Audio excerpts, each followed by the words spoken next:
Welcome back. बिस्मिल्लाहिर्रहमानिर्रहीम। Last time हमने securities के बाद मॉडिफाई किया था, अपने डैशबोर्ड को कस्टमाइज किया था या मॉडिफाई किया था, ठीक है, कि हम किस तरीके से, हाँ ठीक है, एडमिन के अकाउंट में रहते हुए हमने किस तरीके से इसके पेस्ट्री इनबॉक्स को, अकाउंट पेबल को, ठीक है, अकाउंट बैलेंस वगैरह बहुत सारी चीज़ें जो है यहाँ पर हमने ऑन की।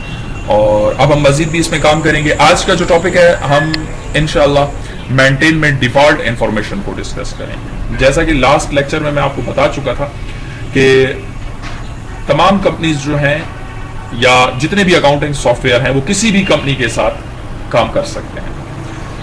सॉफ्टवेयर के अंदर ये फैसिलिटी अवेलेबल होती है कि उसको कंपनी अपनी मर्जी के मुताबिक लाकर और उसको अपनी मर्जी के मुताबिक इस्तेमाल कर सकती है।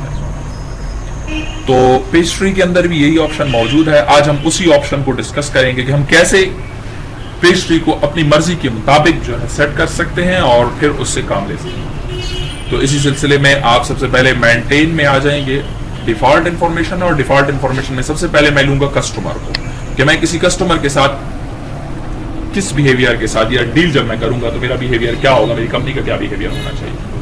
तो फर्स्टली देखें जनाब, सबसे पहले बता रहे हैं कि टर्म्स एंड क्रेडिट्स। अब टर्म्स एंड क्रेडिट्स में बहुत सारे ऑप्शंस इसने दिए हुए हैं। इन टर्म्स एंड क्रेडिट्स में बहुत ही इंपॉर्टेंट चीज ये होती है कि जब आप किसी भी कस्टमर के साथ डील करेंगे तो आपके जर्नल अकाउंट्स, जो आपके जर्नल लेजर के चार्ट ऑफ अकाउंट्स हैं, वो यहाँ पर अवेलेबल होने चाहिए। अगर कोई अकाउंट अवेलेबल नहीं होगा तो हम बनाएंगे और उसको यहाँ पर फिक्स करेंगे। जैसा कि देखिए, अभी चलते हैं। टर्म्स एंड क्रेडिट में सबसे पहला ऑप्शन है COD। ये ऑप्शन अगर आप ले लेते हैं तो इसका मतलब ये है कैश ऑन डिलीवरी। उस वक्त ट्रांजैक्शन को रिकॉर्ड किया जाएगा जिस वक्त आप डिलीवरी मींस चीज जो है किसी भी बंदे को डिलीवर कर दोगे। भाई कोई बंदा आपसे कोई चीज ले लेता है तो उसी वक्त कैश वो देगा, तभी आपकी ट्रांजैक्शन रिकॉर्ड होगी। तो हम इस ऑप्शन को नहीं लेना चाहते।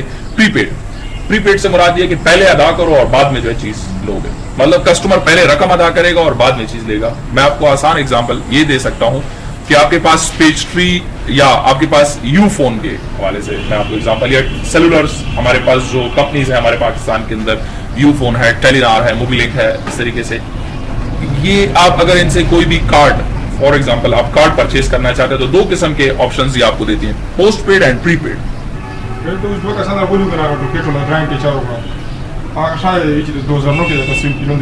उस क्लास की यार लखों सब होता है, क्लास की क्लास ना फर्क शी बेहतर तक ही खा तो लखों देखिए ना क्लास जड़िए लोगों का क्लास उस रिकॉर्डिंग की गिला गया था, एक्स्ट्रा खबर जो कुम जता सारा कॉम लग गया कि ना दादम रिकॉर्ड की गिला गया लखों सब रखा। यहाँ पर देखें प्रीपेड आपके पास, जिस तरह मैं आपको एग्जांपल दे रहा हूं कि यू फोन है, ठीक है, टेलीनॉर है, इस किस्म के आपके ऑप्शंस हैं, कंपनीज हैं जो आपसे पैसे पहले लेती हैं और आपको ट्रांजैक्शन जो है बाद में देती हैं। लाइक आप अगर कार्ड खरीदना चाहते हैं, ठीक है, उसमें भी ऑप्शन है कि पोस्ट पेड की भी ऑप्शंस होते हैं। अगर आपने पोस्ट पेड अपने सेलुलर सिम को या अपनी सिम को जो है पोस्ट पेड पे ट्रांसफर किया हुआ है तो फिर वो तो ठीक है, लेकिन प्रीपेड से मुराद ये पहले अदा करो और बाद में जो है वो चीज पाओगे। हम ये भी नहीं लेंगे, हम लेंगे due in number of days. ये ऑप्शन हम क्यों लेते हैं? इस वजह से लेते हैं कि आप अपने बिजनेस के अंदर थोड़ी सी लचक छोड़ते हैं। जैसा कि अगर कोई कस्टमर आपके पास आ जाता है तो आप उसे थोड़ी सी लचक या थोड़ी सी नरमी उसके साथ बरतते हैं कि ठीक है भाई, अगर आपके पास अभी कैश नहीं है तो आप इस तरह करो, 30 डेज के अंदर मुझे पेमेंट दे दो। और याद रखिए बिजनेस चलते भी इसी तरीके से हैं, जिसको हम PDCs कहते हैं, पोस्ट क्रेडिट चेक्स वगैरह के हवाले से कहते हैं कि बिजनेसेस तकरीबन बिजनेसेस जो है वो क्रेडिट्स के ऊपर चलते हैं। 1 महीने का टाइम इसको दे सकते हैं। हाँ, आप 1 महीने का टाइम दे सकते हैं। तो यहाँ पर मैं इसको थोड़े से टाइम को कम कर देता हूँ और मैं कहता हूँ कि मैं 10 दिन दे देता हूँ इसको, कि भाई आप मुझे 10 दिन के अंदर अंदर रकम अदा करें। अगर आपने 5 दिन में रकम अदा कर दी या 2 डेज में कर देते हैं, अगर आपने 2 डेज में रकम अदा कर दी तो फिर मैं आपको एक ऑफर भी दे रहा हूं, मैं आपको 2% तक डिस्काउंट दे दूंगा। अब ये एक ऑफर हो गई है, ठीक है।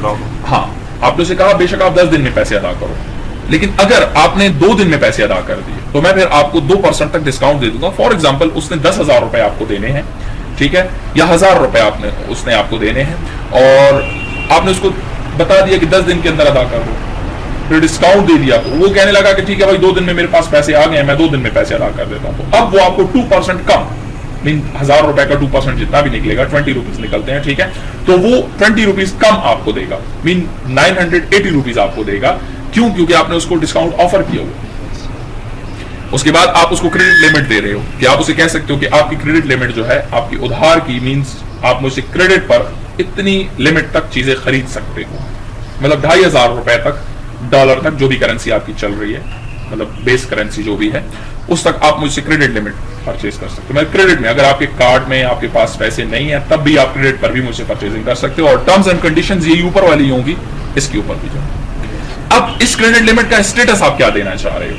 स्टेटस मैं ये देना चाह रहा हूं भाई कि नोटिफाई ओवर लिमिट, या फिर नो क्रेडिट लिमिट, या फिर ऑलवेज नोटिफाई, होल्ड और लिमिट, और ऑलवेज होल्ड। इन 5 चीजों से इनका मतलब यह है कि नोटिफाई और लिमिट से मुराद ये, नो क्रेडिट लिमिट से मुराद ये, कोई लिमिटेशन नहीं है, आप जितनी परचेज कर सकते हो करो। देखो मैं जो इस ऑप्शन को लेता हूं ये ऑप्शन ऑफ हो जाता है, तो अब आप क्रेडिट लिमिट ही नहीं दे रहे हो उसको। दूसरे नंबर पर आप बता रहे हो कि नोटिफाई और लिमिट, नोटिफाई और लिमिट से मुराद ये कि जब आपकी लिमिट क्रॉस करेगी तो आपको नोटिफाई हो, बताए आपको, ठीक है, इंडिकेट करे आपको कि भाई इतनी जो है ये लिमिट आपकी इंक्रीज हो रही है, ऊपर जा रही है। लास्टली आपके पास आ रहा है ऑलवेज नोटिफाई। ऑलवेज नोटिफाई से मुराद ये कि अगर आप एक ट्रांजैक्शन करते हो, चाहे ऊपर जाता है या नहीं जाता, आपको हर ट्रांजैक्शन पर वो बताएं। होल्ड ओवर लिमिट, जब आपकी लिमिट कंप्लीट हो जाए तो आपका बैलेंस जो है वो होल्ड हो जाए, मींस आपको मजीद ट्रांजैक्शन करने की इजाजत ना दी जाए, होल्ड कर लो। और ऑलवेज होल्ड, कोई लिमिट नहीं है। ऑलवेज होल्ड से मुराद ये होगा कि कोई लिमिटेशंस, मतलब कोई आपकी क्रेडिट लिमिट नहीं है, आप कुछ भी नहीं खरीद सकते। ऑलवेज होल्ड से मुराद ये। एनी हाउ इसमें हम ऑप्शन रखते हैं नोटिफाई ओवर लिमिट। और बहुत ही इंपॉर्टेंट चीज जो भी मैं आपको बताने जा रहा हूं वो जर्नल सेल्स अकाउंट। क्योंकि हमने चार्ट ऑफ अकाउंट्स बनाए थे और उसमें हम देखते हैं कि हमने सेल्स का अकाउंट बनाया है या नहीं बनाया, तो यहां पर आकर हम क्या करेंगे, उस अकाउंट को यहां पर फिक्स करेंगे। अगर आप इस अकाउंट को फिक्स नहीं करेंगे तो आपके पास ये ऑप्शन ओके नहीं होगा। वो आपको बताएगा कि आप अपनी चार्ट ऑफ अकाउंट दें, देन मैं आगे लेकर जाऊंगा, अदरवाइज नहीं जाऊंगा।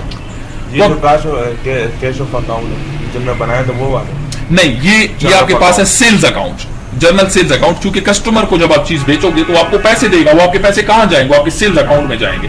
अब यहां पर लिस्ट ऑफ अकाउंट्स में हम देखते हैं कि क्या मेरे पास सेल्स अकाउंट है, तो नहीं है, तो इसमें परेशान होने की जरूरत नहीं है। आपके पास ऑप्शन मौजूद है, आप न्यू को क्लिक करो, जैसे बना सकते। हाँ, न्यू क्लिक करके यहीं से आप चले जाओ और यहीं से जो ना मतलब इसको डिजाइन कर लो।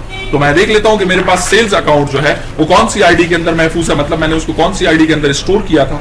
जब मैं यहां आता हूं, देखता हूं, तो मेरे पास जो मेरा सेल्स अकाउंट था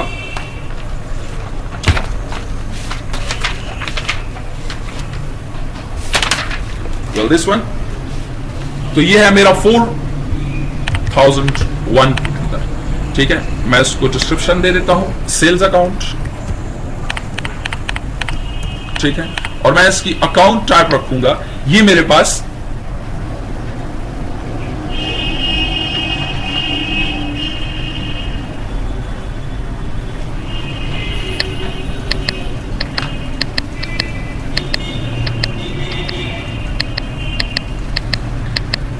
इनकम है, तो मैं इसको इनकम के अंदर रख दूंगा। मैं इसको सेव कर लेता हूं, ठीक है, सेव करके मैं इसको क्लोज कर देता हूं और ये देखें ऑटोमेटिकली वो यहां पर आ गया।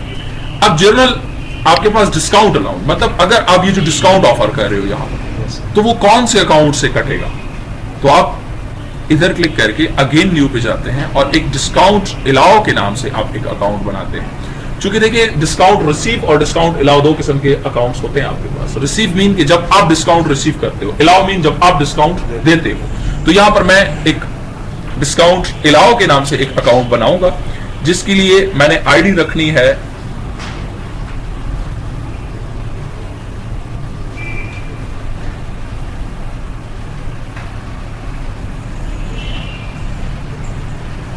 क्योंकि मेरा ये एक्सपेंस है, ठीक है, तो मैं इसको 8001 में रख देता हूं, ओके, और मैं इसको नाम दे देता हूं डिस्काउंट अलाउ। वेल, और ये मेरा एक्सपेंस है तो मैं इसको एक्सपेंस की कैटेगरी में ही रखूंगा और मैं इसको भी सेव कर देता हूं। सेव करने के बाद मैं इसको क्लोज करता हूं। ये देखें 8001 आपके पास आ गया। अब जब आप एजिंग में जाते हैं तो देखें ये आगे जा रहा है, लेकिन जब तक अगर मैं ये अकाउंट्स ना देता इसको तो ये एजिंग के खाने में, या फिर ओके जब आप इसको डन करते तो ये ना जाता है, ठीक है। ये पूरा करना था तो ये जरूर जो ना आपके पास, तो ये आपके पास कुछ टर्म्स एंड क्रेडिट्स आ गई और फिर जो ना आपके पास जनरल अकाउंट्स जो हैं उनको फिक्स करना आ गया। जब आप जनरल अकाउंट्स दे देते हैं यहाँ पर तो देखिए बाकायदा उनकी डिस्क्रिप्शन ये यहाँ पर उठा लेता है। अब मैं इसको ओके कर देता हूँ। इसमें मजीद काम रहता है, अभी अकाउंट एजिंग कस्टम फील्ड्स वगैरह रहते हैं, लेकिन वो बात की बातें हैं। मैं इसको ओके करता हूँ तो देखिए मेरे पास फिल वक्त डिफॉल्ट इंफॉर्मेशन में कस्टमर में मैंने टर्म्स एंड क्रेडिट, कस्टमर के लिए टर्म्स एंड क्रेडिट जो मैंने रखनी है वो मैंने फिक्स कर दी है। मेरी कंपनी के अंदर टर्म्स एंड क्रेडिट्स एक कस्टमर के हवाले से सेट हो गई हैं। कल इंशाल्लाह रही जिंदगी तो मैं आपको अकाउंट एजिंग और इन मजीद चीज़ों पर लेकर जाऊंगा और इनके बारे में समझाऊंगा कि कंपनीज इनको किस पर्पज़ के लिए इस्तेमाल करती है। ठीक है, तो तब तक के लिए इजाज़त चाहता हूँ। अल्लाह हाफिज़। कल इंशाल्लाह इससे आगे हम लोग जाएंगे। Thanks for watching our video. So please like, share and subscribe and please press the bell icon ताकि जो भी हमारी लेटेस्ट वीडियो हो वो आप लोग तक पहुंच सके। Thank you.